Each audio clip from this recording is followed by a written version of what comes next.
dengan dia, tidak ada yang sebanding dengan dia. Makanya 2 Tesalonika 2 ayat 16, Tuhan Yesus Kristus adalah Tuhan Allah dan Bapa. 2 Korintus 1 ayat 3, terpujilah Allah Bapa, Tuhan kita Yesus Kristus. Bagi dia, ya, Bapa adalah sumber segala penghiburan dan Allah sumber segala penghiburan, saudariku. Tapi itu Alkitab yang berkata, ya. Begini, Mbakku, saya ini tidak sorry. Ya, boleh saya ngomong. Tidak. Sebentar. Sebentar dulu, saya ulangi baca dulu ya, 2 Korintus 1 ayat 3. Ini Alkitab yang berkata, ya, terpujilah Allah Bapa Tuhan kita Yesus Kristus bagi, sebentar dulu, jangan dipotong. Oh ya. Ya, terpujilah Allah Bapa Tuhan kita Yesus Kristus, Bapa yang penuh belas kasihan dan Allah sumber segala penghiburan.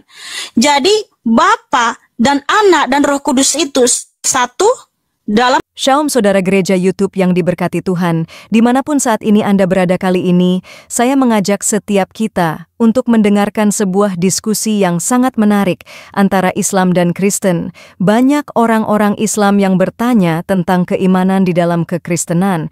Namun sebaliknya, pada saat saudara kita dari Islam ditanya tentang imannya, seringkali yang timbul adalah mereka tidak bisa menjawab dengan dalil, bahkan cenderung untuk emosi. Untuk itu mari Bapak Ibu Saudara yang terkasih dan dikasihin Tuhan, kita saksikan debat ini agar setiap kita semua dicerahkan dan diberkati, bahkan dihibur melalui debat yang sebentar kita saksikan bersama-sama. Mari kita saksikan video berikut ini. Ya, selamat malam Herlina. Ya, selamat malam Mbakku. Apakah kakak bersedia membuka kamera? Bersedia? Ya, silakan.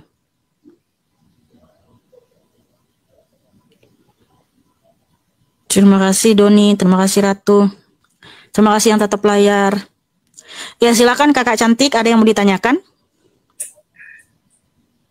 Selamat malam, Mbak. Ya, selamat malam. Ya, salam kenal. Salam kenal juga.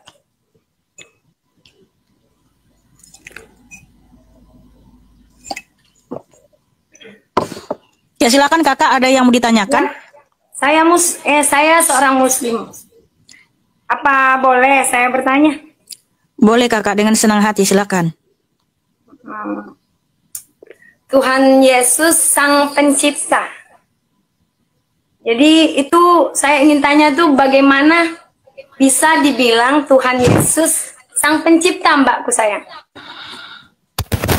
Oke, kenapa Tuhan Yesus itu Sang Pencipta?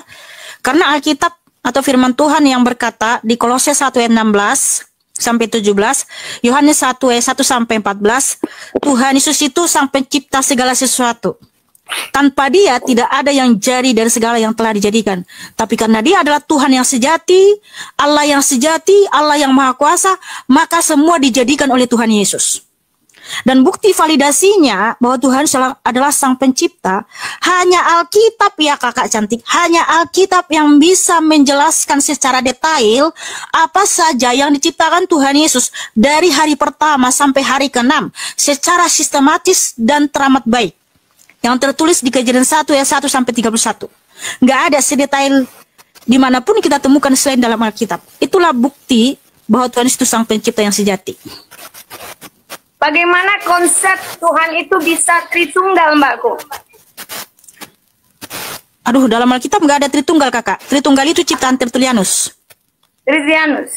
Jadi ya, jadi begini kakak ya, saya ini di sini memberitakan apa yang tertulis dalam Alkitab karena saya tidak mau mengubah dan mengurangi firman Tuhan ya. Karena yang mengubah, mengurangi, menambahi firman Tuhan itu pasti dari iblis. Nah, di dalam Alkitab tidak ada satupun tertulis kata Tritunggal, ya. Jadi Tritunggal itu ciptaan Tertullianus, teman-teman. Nah, Alkitab mengajarkan apa? Alkitab mengajarkan Tuhan Yesus itu Allah yang Esa. Dalilnya di mana? Yang pertama sekali ditulis Nabi Musa, ya, di Ulangan 6 ayat 4. Shema Israel, Adonai Elohenu Adonai Echad. Bahasa Indonesia seperti ini, kakak. Dengarlah hai orang Israel, Tuhan itu Allah kita, Tuhan itu Esa. Nah, ditegaskan lagi di Yudas 1 ayat 25. Allah yang Esa, juru selamat kita oleh Yesus Kristus, ya. Ini saya bacakan secara tegas ya kakak, sesuai dengan dalil. Allah yang Esa, juru selamat kita oleh Yesus Kristus. Bagi dia, Tuhan kita, bagi dia adalah kemuliaan, kebesaran, kekuatan, dan kuasa sebelum segala abad dan sekarang dan sampai selama-lamanya. Yudas 1 ayat 4. Satu-satunya penguasa, satu-satunya Tuhan, hanya Tuhan Yesus Kristus. Zakaria 14 ayat 9 ya. Zakaria bentar dulu. Zakaria 14 ayat 9, bahwa maka Tuhan akan menjadi raja atas seluruh bumi. Pada waktu itu Tuhan adalah satu-satunya dan namanya satu-satunya. Efesus 4 ayat 5.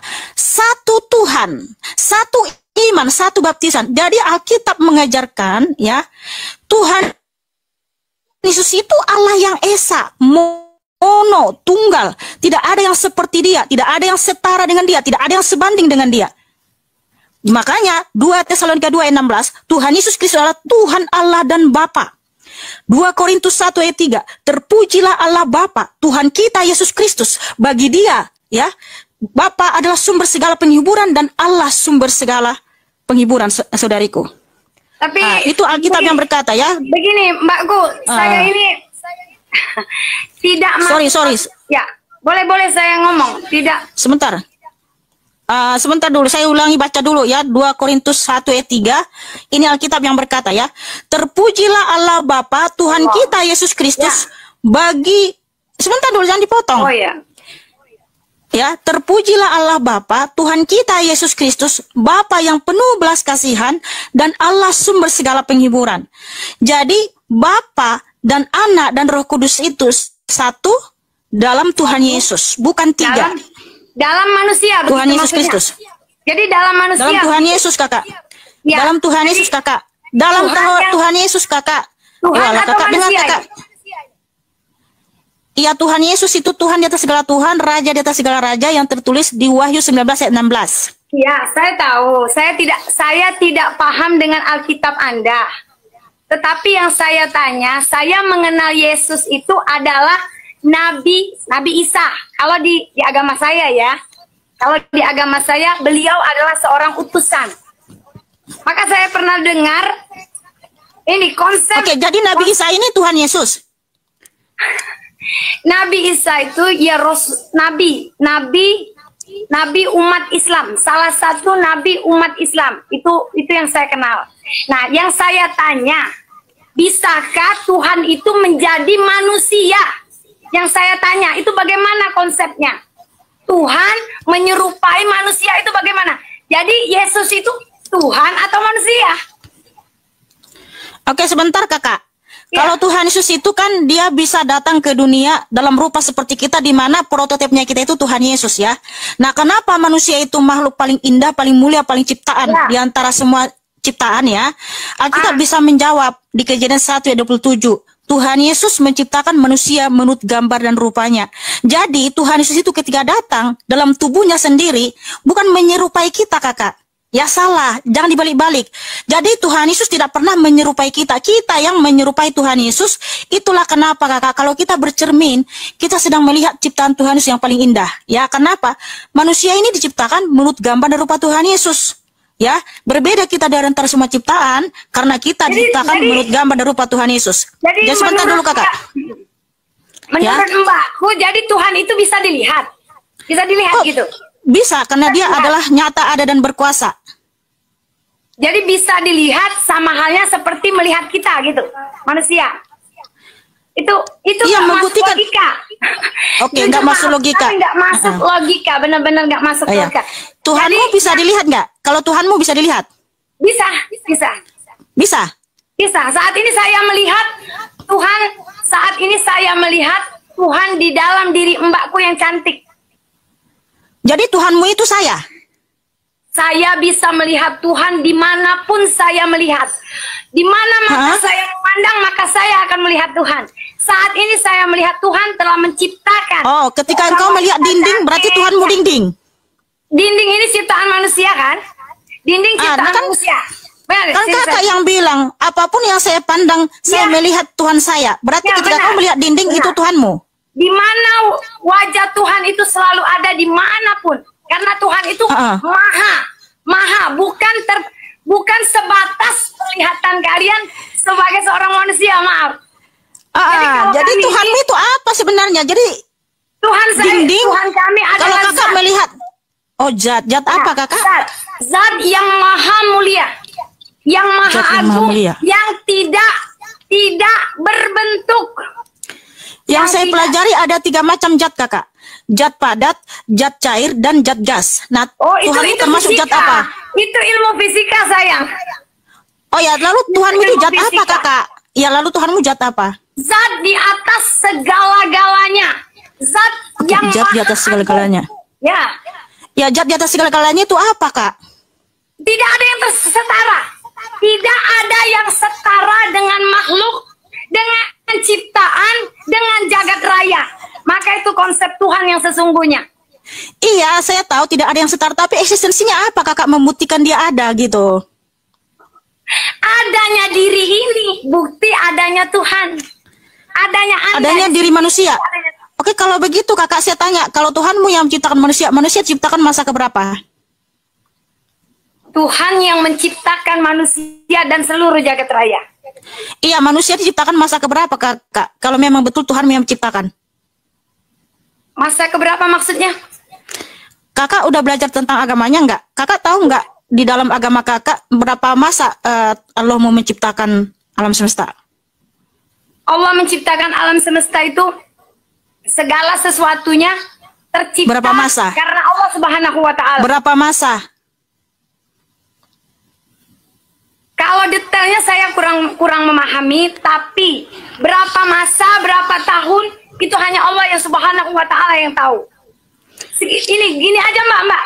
Berarti Mbak ini nggak tahu apa-apa tentang agamanya. Tahu, saya tahu Mbak. Oh, kalau tahu berapa masa Allah mau menciptakan alam semesta? Begini Mbak, cantik. saya tidak mau terlalu jauh karena saya juga tidak terlalu paham. Jadi saya ingin bertanya sama Mbaknya, judul Mbaknya kan Tuhan ternyata Yesus Mbak sudah tidak paham. Tapi kenapa kakak tadi kayak menjelaskan tentang iman kami gitu? Bukan, saya ingin bertanya sesuai judul Mbaknya ya, Tuhan Yesus Sang Pencipta. Jadi bagaimana? Tapi sebentar dulu kakak, sebentar. Gini kakak, ya ketika kakak itu kayak saya sangat pede banget menjelaskan imanmu dan juga kayak menjelaskan iman Kristen juga gitu kan. Langsung dengan pedenya mengatakan, oh Tuhan Yesus itu adalah Nabi Isa gitu kan. Ya benar, manusia. Karena yang saya lihat, ya makanya bentar, sabar. Ini namanya kakak terlalu pede gitu kan, menyimpulkan sesuatu yang ternyata kakak nggak paham sedikit pun gitu loh.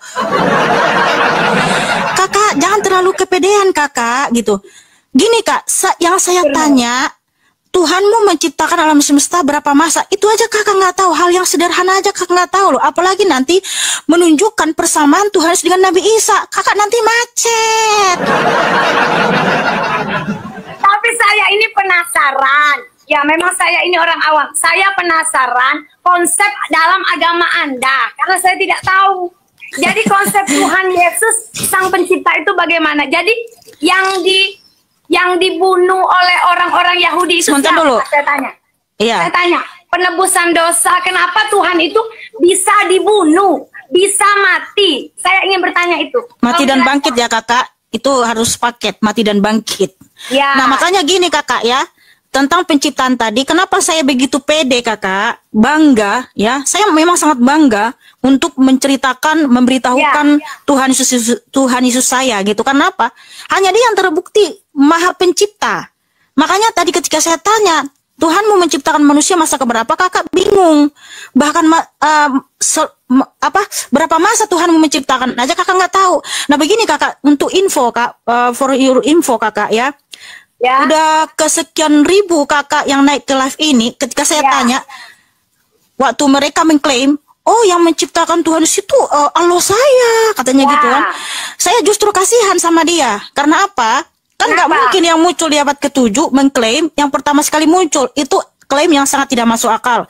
Terus yang kedua kakak, kalau betul Tuhanmu Sang Pencipta, jangankan ke Tuhan Yesus, manusia aja nih, masa keberapa diciptakan? Nggak ada yang bisa jawab kakak. Nggak ada yang bisa jawab, bahkan Ustadz pun nggak bisa jawab kakak.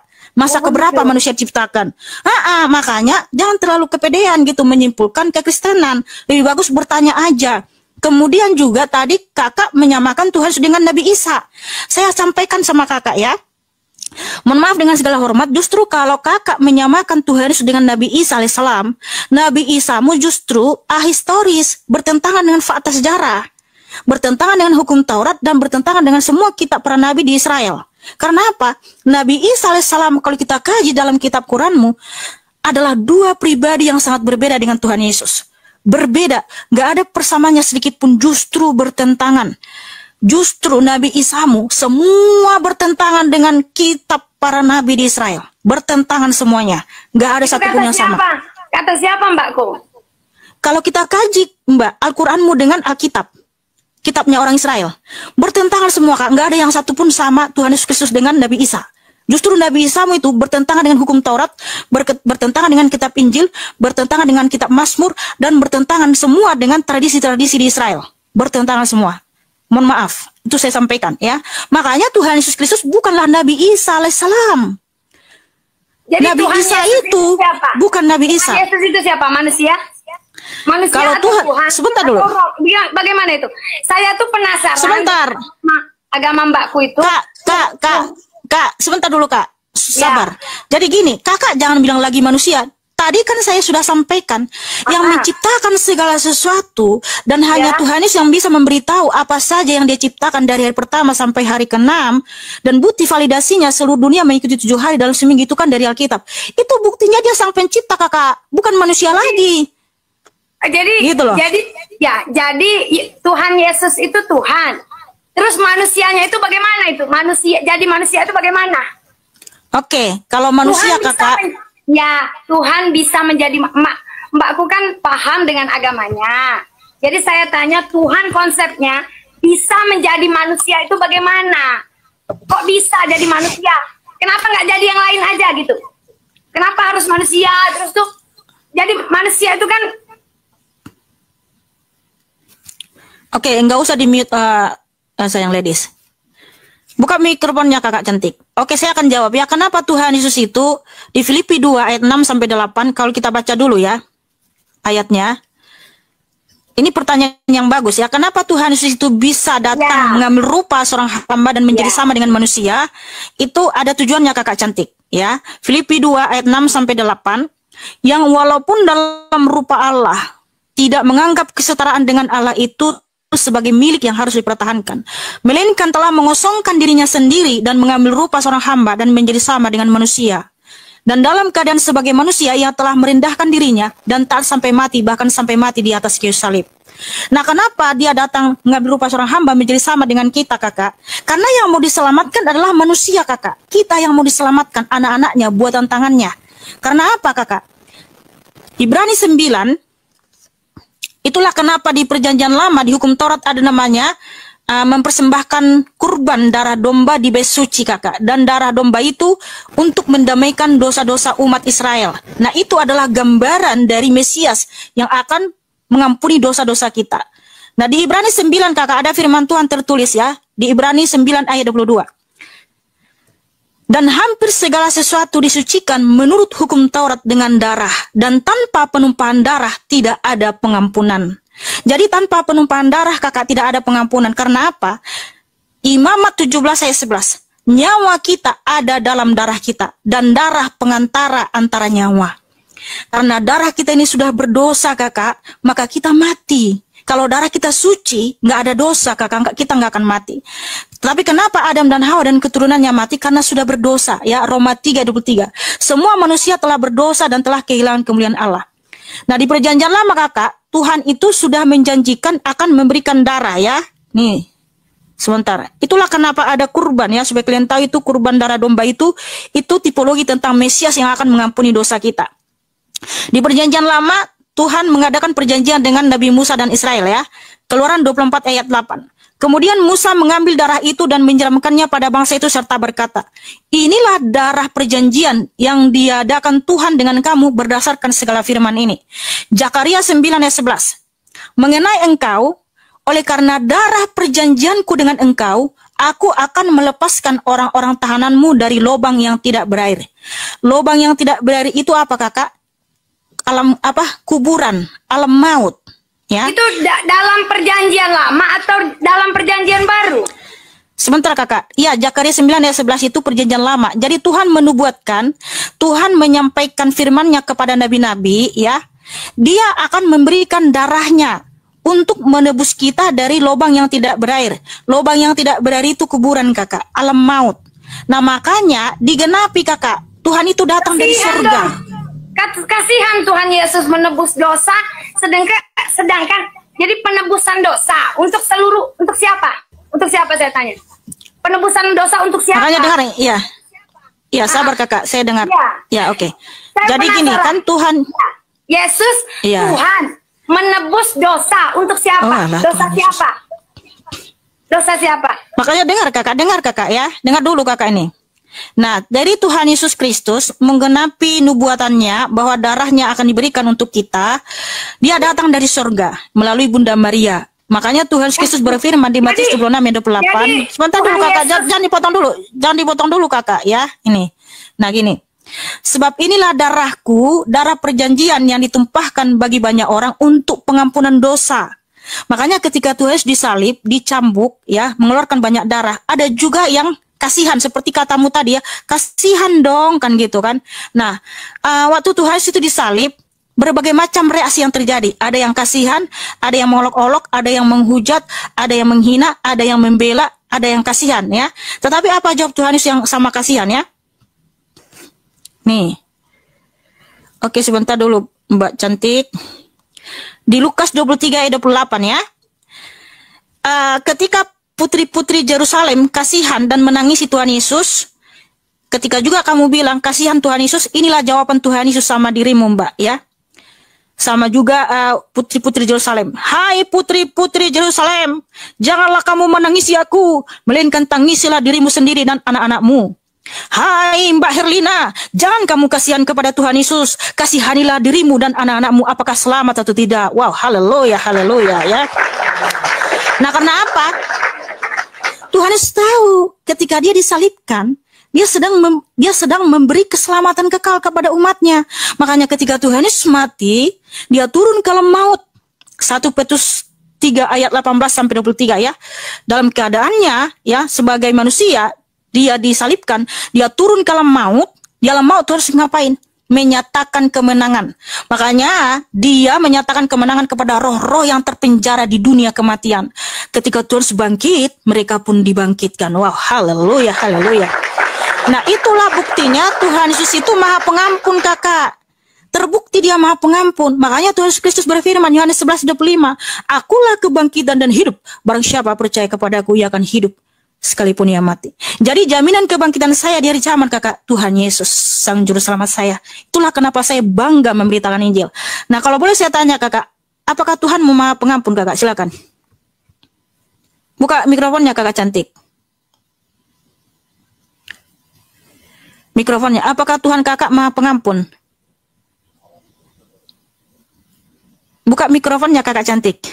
Ya. Apakah Tuhan kakak maha pengampun? Nah, di sini kan saya ini mau bertanya tentang konsep Tuhan Anda.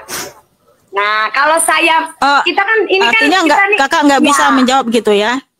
Bukan saya tidak bisa menjawab, tapi saya datang ke sini penasaran. Saya kan orang yang tidak tahu dengan konsep Tuhan Anda. Kalau saya bicara tentang Tuhan saya, nanti kita berdebat, Mbakku. Jadi kan kita nggak enak gitu. Jadi saya ini datang sebagai tamu di room Anda, di room Mbakku, Mikana yang cantik. Saya ingin bertanya, bagaimana bisa seorang Tuhan itu berwujud manusia? Terus saya pernah dengar loh Mbakku, pernah dengar bahwa Yesus sendiri berkata tentang Bapa. Lalu Bapa itu siapa? Bapak itu siapa? Kok Tuhan bicara tentang Bapa? Bapaknya. Jadi Tuhan itu satu atau tiga dalam ajaran Mbakku. Coba tolong jelaskan kepada saya. Kok bisa Tuhan itu konsepnya tiga menjadi satu, menjadi manusia apa? Roh Kudus, Allah yang ada di surga, dan manusia itu sendiri. Nah konsep jadi tiga itu nggak masuk di logika saya. Kok Tuhan bisa jadi 3? Jadi Tuhan itu di agama Anda 1 atau 3? Jadi saya bingung. 1 atau 3? Berarti kan kakak ini tadi nggak menyimak ya apa yang saya jelaskan. Menyimak, tapi nggak masuk di logika saya, maaf. Ya, karena kakak nggak punya logika. Ya, kakak nggak punya akal. Ya. Karena tadi saya sudah jelaskan, Tuhan Yesus itu adalah Allah yang esa, mono tunggal ya. Yudas 1 ayat 25, Zakaria 14 ayat 9, Ulangan 6 ayat 4. Begitu. Lahir tanpa seorang ayah. Ketika Tuhan sudah datang ke dunia melalui Bunda Maria, ya. Bunda Maria itu punya suami namanya Yusuf. Ya, Bukan jadi makanya Siti Maria beliau dalam keadaan suci. Makanya dengar dulu. Beliau makanya dalam dengar. keadaan suci. Kata orang keadaan suci. Iya, kata kalian kan aku pernah dengar. Maksudnya siapa yang dalam keadaan suci? Iya, Tuhan Yesus itu suci mulia agung. Bunda Maria dalam konsep Anda, dalam cerita Anda, bahwa tidak memiliki bapak. Hah? Benar kan? Nggak ada kami bilang seperti itu. Bunda Maria itu punya suami namanya Yusuf, tetapi waktu Bunda Maria mengandung, ya. Maria itu tetap perawan. Karena jadi, Yusuf itu tidak pernah HB sama Maria semasa Maria ya, mengandung. Ya berarti lahir tanpa bapak kan? Ada suaminya Maria, makanya Siti Maria itu bukan Bunda Maria. Suami dengan bapak itu beda. Jadi saya tanya, Yesus itu Oke, bapaknya Maria ada. Elia ada bapaknya. Iya, yang saya tanya, ada bapak, ada suami itu beda. Kalau kita kan nikah nih. Cuman yang ditanya. Ya. Nah, jadi kenapa Tuhan Yesus itu tidak ada bapak? Coba jelaskan. Karena Tuhan adalah Bapa. Jadi ada bapaknya berarti di surga. Tuhan berfirman, Yohanes 10:30, aku dan Bapa adalah satu sama. Yohanes 14 ayat 7, sekiranya kamu mengenal aku, pasti kamu juga mengenal Bapakku. Sekarang ini kamu telah mengenal dia dan telah melihat dia. Barang siapa melihat aku sudah melihat Bapa. Artinya Tuhan adalah Bapa. Makanya Tuhan berfirman di Yohanes 8 ayat 24. Ya. Kalau kamu tidak percaya bahwa akulah dia yaitu Bapa, kamu akan mati dalam dosa-dosamu. Aku adalah dia itu kata siapa? Kata Yesus. Tuhan Yesus. Iya. Nah, akulah dia, aku adalah Bapa itu maksudnya. Aku adalah dia Bapa. Tapi kenapa? Iya. Tapi kenapa saya sering mendengar firman-firman dalam Taurat kalian mengatakan Yesus sendiri berkata, Bapa di surga. Berarti kan ada Bapa di surga. Berarti, itu maksudnya, dengar dulu, harus kakak, dengar dulu kakak. Kan Tuhan sudah jelas menyatakan, Yohanes 8 ayat 24. Ya. Kalau kamu tidak percaya bahwa akulah dia, kamu akan mati dalam dosa-dosamu. Dia siapa? Bapa.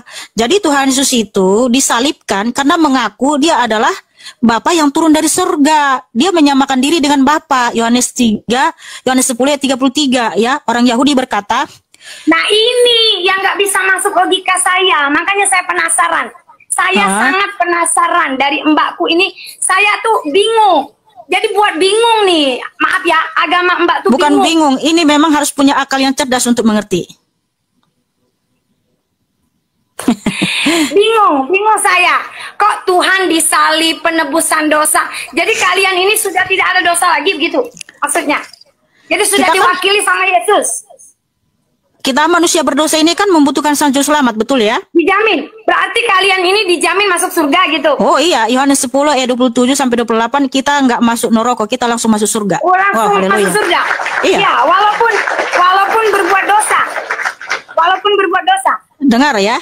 Perbandingannya orang Kristen dengan orang dunia, yaitu lihat teladan para rasul, Rasul Paulus, Rasul Petrus, Rasul Yohanes, mereka hidup suci. Ketika Rasul Paulus bertobat, dia dipilih menjadi rasul sama Tuhan Yesus. Dulunya dia pembumbun, hidup dalam hawa nafsu, tapi setelah dia, sebentar dulu, jangan dipotong dulu. Jadi gini, silakan, kan kakak bilang, bebas kalian berbuat dosa. Nah, lucu kali. Alisnya juga disisir pakai apa? Oh, bukan, rupanya gatal. Iya, Mikana, cantik. Iya, ya nggak apa-apa. Saya penasaran, Mikana. Saya sangat penasaran. Oke, jadi gini, kakak cantik ya. Ya. Semua umat manusia di dunia ini berdosa. Makanya karena kita berdosa, kita harus datang kepada Tuhan Yesus. Seperti Rasul Paulus, ya, ketika dia dipilih menjadi rasul, dia bertobat. Makanya ketika Rasul Paulus menjadi rasul, dia tidak lagi hidup dalam hawa nafsu, pembumbunan, tapi dia bertobat sungguh-sungguh. Jadi Rasul Paulus itu rasul yang sangat luar biasa, hidup dalam kekudusan. Di mana Rasul Paulus, dia tidak memberikan hawa nafsunya kepada banyak perempuan, ya, tapi dia hidup suci, hidup kudus. Dia tidak pernah lagi membumbun, karena sebelumnya itu dia mencari orang Kristen untuk dibumbun, ya. Tapi setelah dia bertobat, dia tidak membumbun, dia tidak lagi dipenuhi hawa nafsu, tapi hidup dalam kekudusan. Dia hidup dalam sukacita, dalam kasih, dalam kesetiaan, dalam kesabaran, dalam penguasaan diri. Orang Kristen seperti itu, kita menjadi manusia baru. Iya, kalau Jadi, dulu nih. Paulus Ya, itu rasul. Paulus itu rasul ya? iya, rasul yang sangat hebat. Makanya dia bisa membangkitkan Yang- orang mati karena dia diutus yang- Tuhan Yesus. Yang menyalin perjanjian lama ke perjanjian baru begitu. Oke, jadi gini Kak, kalau hanya Rasul Paulus yang menuliskan Alkitab, saya Ya. nggak mau percaya. Karena kalau hanya satu orang yang ngaku, itu nggak bisa dipercaya. Karena ada hukum dui ganda saksi di dalam hukum Taurat, di Ulangan 19 ya, ayat 15. Keterangan atas 2 atau 3 atau lebih, itu pasti keterangan yang sah dan bisa dipercaya. Nah, Alkitab itu penulisnya ada 40 nabi dan rasul.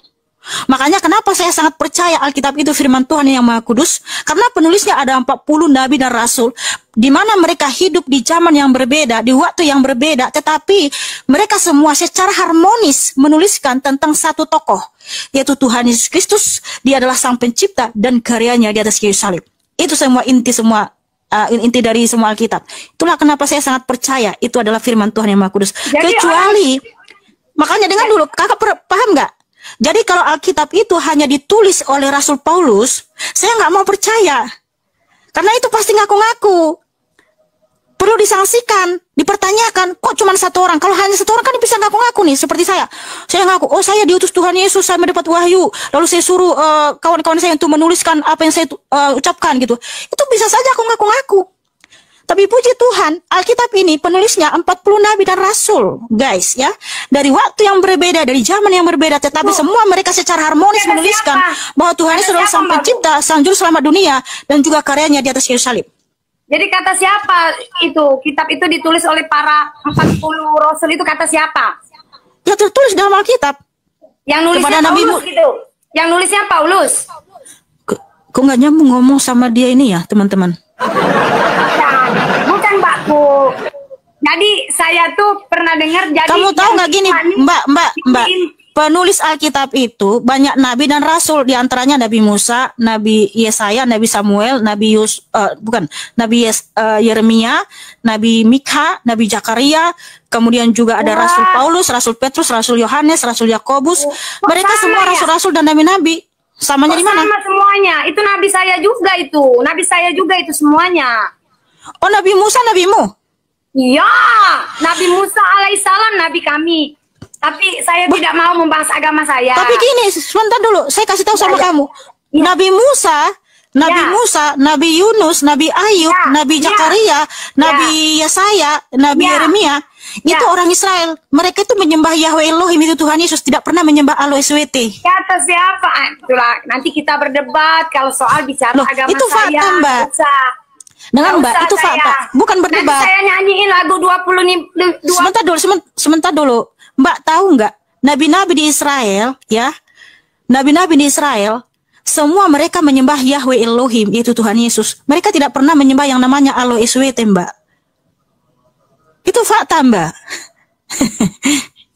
Orang Israel itu menyembah Yahweh Elohim, Mbak, bukan menyembah Allah SWT, mohon maaf. Itu fakta. Nah, kalau kamu mengaku Nabi Musa itu, Nabinya Musa mana, Mbak?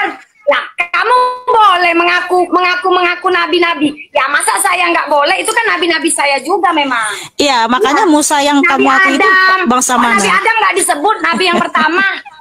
Adam, Idris, Nuh, Soleh, Ibrahim, Ishak. Itu semua nabi saya. Kenapa nggak boleh? Gini, yang familiar itu yang saya sebutkan kayak Ishak, ya, Iya, Nabi Musa, saya itu. Nabi saya, Abraham. subhanallah.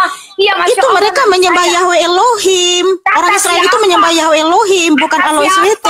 Mereka menyembah Allah Subhanahu wa Ta'ala. Ya Tuhan. Kata siapa? Si mbaknya nggak boleh. Kata siapa?